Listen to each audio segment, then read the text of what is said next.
అవమానిస్తున్నారు అన్నాడు. లేకుండా చేస్తున్నారు, మీ వల్ల గణపరచబడాల్సిన నేను అవమానించబడుతున్నాను అంటూ రెండో ప్రశ్న ఏమడుగుతున్నాడు చెప్పండి. వ్యర్థమైన దాన్ని మీరు ప్రేమిస్తున్నారు. ఏమిటి వ్యర్థమైంది?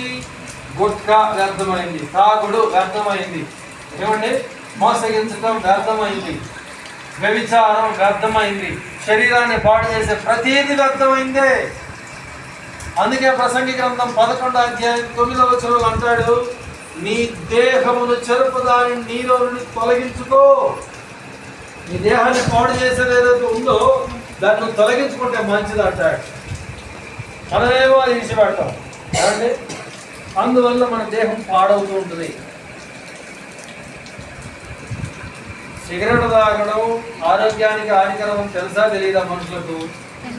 కానీ ఎందుకు విడిచిపెడతారు? అది వ్యర్థమైన తెలుసు, కానీ వదలదు. వ్యర్థమైన మాట